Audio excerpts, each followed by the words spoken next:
In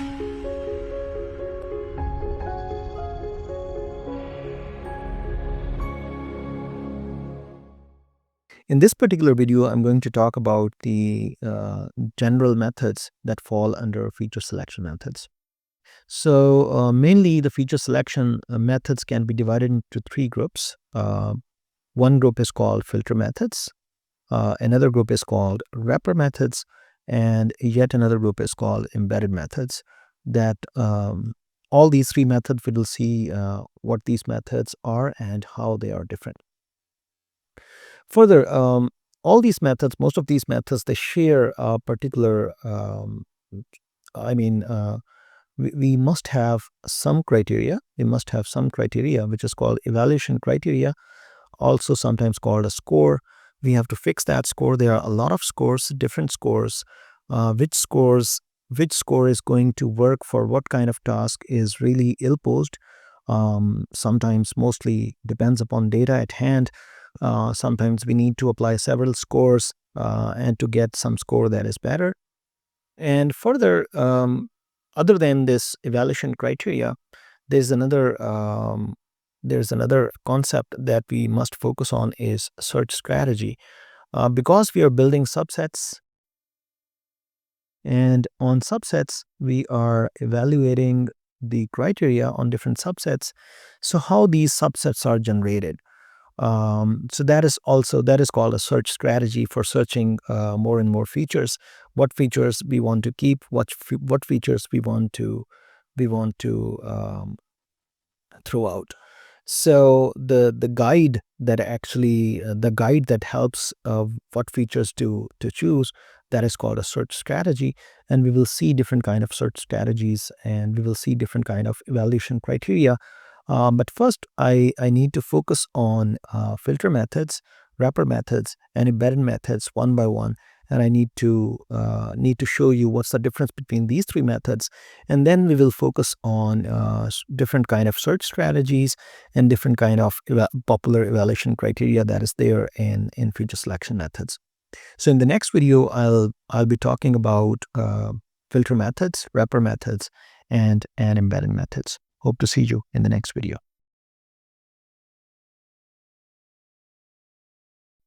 Okay, in filter methods, what you do is you generate a subset of features. Obviously, generation of the subset of features belongs to a search strategy, how we generate different subsets. We will see that later on, how many different subsets are there and the search spaces, how big the search space is.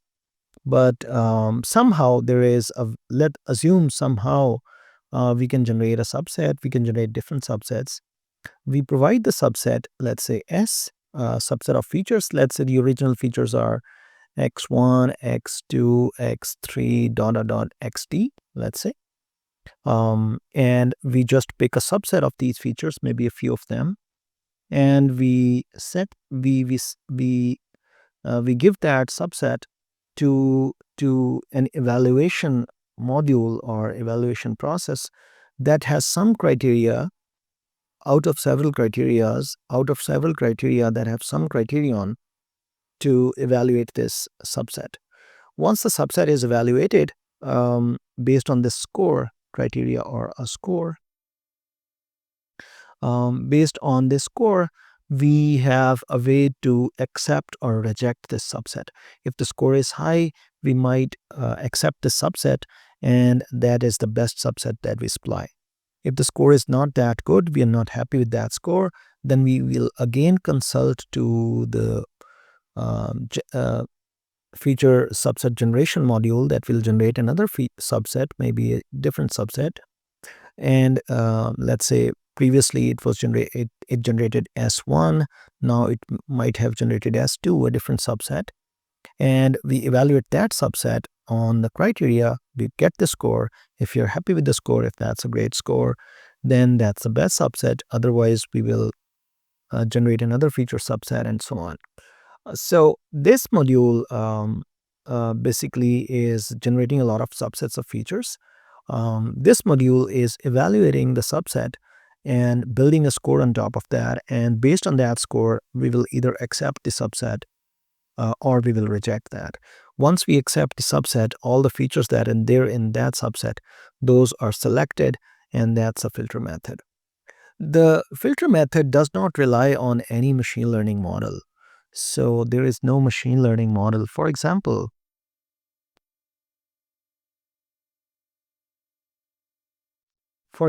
if this is, let's say, a classification task, then what classifier there is no use of let's say that's a classification task, and let's say we have chosen support vector machines as a classifier for this particular data set. Then in filter method, there is no use of what model eventually we will be working on for classification, or whatever machine learning model we are going to work with. The filter methods, they are independent of that. So it's a completely machine learning model independent method. And some filter methods, they rely on subsets. They need really a searching criteria for subset. And some filter methods, they just rank the features individually, and we just pick the top, let's say, k ranked features. So, but the importance of filter methods, or the difference of filter methods from the other two counterparts, is that the filter methods, they are machine learning independent. This criteria does not have anything to do with what particular task, classification, regression, or clustering, or what particular model, SVM, neural networks, random forests, or k-means clustering, or what kind of model you are going to use. This criteria is independent of that. So this is completely machine learning independent model, and sometimes really fast. Sometimes really fast, and mostly it is used as a pre-processing step for a subsequent machine learning models, and several times it is used as a pre-processing task for other dimensionality reduction techniques as well. So that's the filter method. Okay, welcome back. In this particular video, we are going to walk through feature selection methods in Python. Primarily, we will be discussing, we will be actually coding feature selection methods. We will be coding wrapper methods, and we will be coding embedded methods as well. So we will be seeing all these methods that are available in Scikit-Learn package. So let's go to Jupyter Notebook and try out these methods that are available in Scikit-Learn library. So yeah. But before going towards code, let me first show you the data that we are going to use. That's the swarm behavior data. It has total around 2400 attributes. It's a binary classification data. The very last attribute is class attribute, which is 0 or 1, and the rest of the attributes are all real. And there are around 2400 around 2400 attributes, or the variables, which means the dimensionality of the feature space for this particular data is more than 2000. The original data, I have downloaded this data from UCI Machine Learning Repository. That data is available publicly. And by the way, it is good to see different data sets available at UCI Machine Learning Repository. Just type UCI Machine Learning Repository in Google or in any search engine, and just go to the available data sets and just walk through the data sets. I've downloaded this data. The data was consisting of 3 CSV files, each containing around 25,000 records. So I have subsampled one image, and I have subsampled one file, and reduced the data by 1/4. Picked every fourth sample, and now the total number of records that I have is around 6,000. So that's the reduced data. I've reduced this data just to fit in memory and see what kind of stuff we can do with that. So let's go to Jupyter and see what can we do with this particular. Let me just zoom in. to view the more. So let's import some libraries that are important. Import pandas as PD, that is required. Import NumPy, that is mostly required when you're working in data science. Import warnings, import warnings, and warnings dot filter warning, just in case if you don't want to see the warnings, just ignore them. So import those. Those are the essential packages. Then as needed, we will be importing different packages for filter methods and wrapper and embedded methods from Scikit-Learn package. But first, let's see the data and get a look and feel with the data. So df data frame is pd.read CSV. I have this data located somewhere in let me see where this data is located. I guess here. Yeah, so data is located here, so I can just it is, so we have this, and it is not showing the exact file aligned. So let me just copy that and write reduced aligned in front of that. So let's see. So that is this data, and then we have this align reduced dot CSV, and hope it works. It is reading the data. The data is a little bit yeah, so it is done. So let's see. Let's just see the data. df dot head. Just see the first 5 records of the data. The data actually has 2,402 columns. Right now I've shown just 5 rows. There are several rows of the data that I've been showing. The very last column is the class label. So total number of attributes are around 2,401. These are total number of features, and the last column is about the class label. So let's see the total number of records, or the shape of the shape of this data frame. df.shape. Let's pin that. So we have total 6,004 records, 6,004 data points or samples or instances, whatever you call them. And each instance has 2,401 attributes, because the very last attribute is the class attribute. So now that's a supervised learning data. That's a classification data, binary classification data. So let's filter out the class labels. np.asArray, df dot the class. This class variable is actually, this is the class variable written there.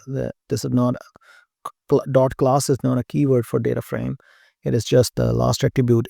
Its actual name is class, so that's why we are writing there class. So that's why. And then capital X is np dot as array df dot drop. So drop, what we need to drop is class attribute, and x is equals 1. So now we have x and y. If we see the shape of x,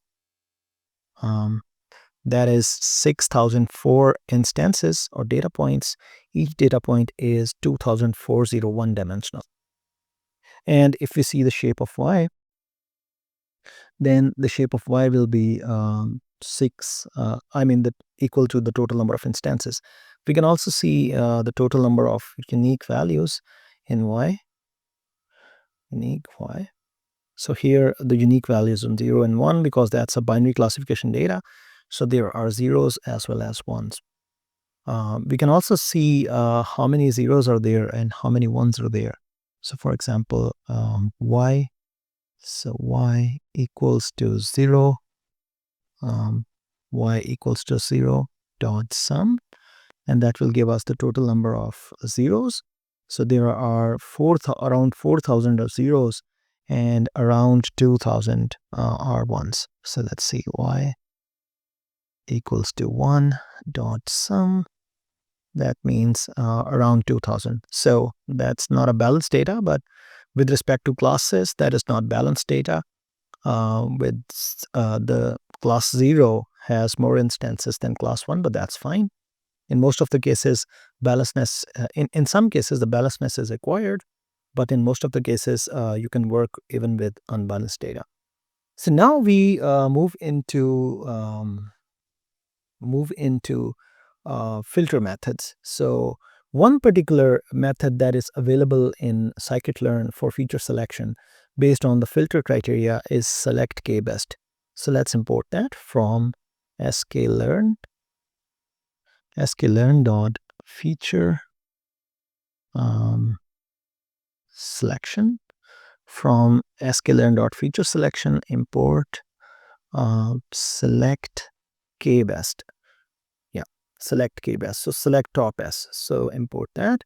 Once imported, now there are other functions as well, but this function actually is a filter-based method that rank different features based on different criteria. So there are a lot of criteria that are available. Let me just see the documentation of this.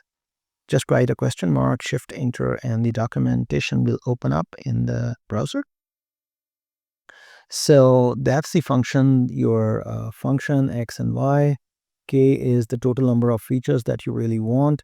The default criteria is F class F. That's the default the default criteria based on the classification.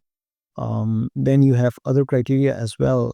For example, if you go inside the F class F is basically the F score, F value based on ANOVA. As we have seen in our previous videos, F score, that is basically the F score, F value. There are that is for classification task. Again, there's another criteria, mutual information class F. That is for discrete data. If the data is not continuous, it is discrete, then you can use this particular criteria. We have also seen chi-squared score. That chi-squared score is also again a classification for multi-classification. But it requires non-negative features. So if the features are negative, we may have to transform them to non-negative first. Again, there are for regression tasks, there is F regression criteria. There is mutual information regression criteria. So these criteria are by default there. You can implement your own criteria if you really want, for example, correlations and others. And there are other methods of selecting as well. Select percentile, select FPR, select FDR, and generic univariate select, and so on. So if you see the documentation of that, you will see a lot of different criteria. This is a classification task, so we will let's move with the default criteria, which is class F. If we really want to change the criteria, we can change the criteria. Yeah. So like this is the example. If you really want to use the chi-squared criteria. So if you want to use chi-squared criteria, you have to import that, and then you can use chi-squared if you want. So let's go with the default criteria for this particular data set. And we know that the original feature space is 2401 dimensional. So let's reduce the dimensions to 500 and select 500 best features. So let's say k is equal to 500. Let's select the 500 best features with F class F criteria. So yeah, 500. So that's our reduce space. Okay. So what we really do is we make a transform F, make a model, select K best. And in all the default setting, all we have to give is the total number of new dimensions, the total number of features that we really want to select. So this is there. Once F is modeled, if you see the definition of F, it is a model with these parameters. The K value is 500. The scoring function or the criteria is by default F class F. We can change if we want and stuff like so. Because the data we are working with is continuous and has negative features, because it is continuous, we cannot use the one with discrete data, which is mutual information class F. And because the data has negative features as well, we cannot use chi-squared score here. So for this particular data, F class F, which is the default one, is great. So next we compute a transform. T is F dot fit xy. So that will take a little bit time. Because it is really fast individual feature base, it has computed everything T. You can see different scores. You can see scores of different features. For example, T dot scores. You can see scores. So different features, they got different score. For example, if you see this is score of the first feature, this is score of the second feature. There is a feature having score 270, and there is a feature having score 536, and so on. Because there are several features, so it is because there are basically 2401 features. So this array T dot scores, this array is the length of this array is that long. So if I just print the length of that, so that is basically this much. So this is a very lengthy array. If you see the scores, T dot scores, that is basically this. That's an array of this size. Okay. If we just sort the array, if we just sort this array in descending order, for example, scores, let's say np dot sort, and we sort this array, and we sort that array in descending order, let's say, then we can see the scores in descending order. For example, 3.27 into 10 raised to the power 3, that's the best feature. We can see the indices of these features as well if we really want, but that's the best feature. Then this is the second best feature, and so on. We can, rather than sorting them, we can just see the arg sort, which actually return the indices of the features. So we can see the indices. The best feature is feature feature at 484. Then the second best feature is the feature at 1132, and so on. If we really want to print those features, what are the features? So we can see df dot columns, and we can have this idx. We have to basically allocate that. Maybe dot ilog, I guess. So no, it is not working. Has no attribute ilog. So let me just get df.columns. Df.columns is, let's say, np dot as array. These are my columns. If I just see if that works, yes, that's the array. Unnamed 0, x1, and all these are the columns of df. And I can have an array of type this, and then I can just index this array with this idx, and I can print why it is not working. idx is not defined. Why not? idx is here. So yeah, so these are basically the best feature is YVEL41. Then the second best is YVELN5, and the third best is this. And here we can select the first 500 of those. Actually, this T has captured all these features if we really want to see. So once we have this T available, we can transform our x to new x. So x new is basically T dot transform x. And if you now see, the relevant features are selected, and the shape of this is, I mean, the new dimensions are 500 rather than 2401. So that is just a snapshot of filter methods by using just one filter method. You can change the filter methods. You can change the criteria here. You can implement your own criteria if you want. You can implement things on your own, for example. Yeah. So if you're going to use Scikit-Learn, Scikit-Learn dot feature selection SelectKBest works really fast in that case.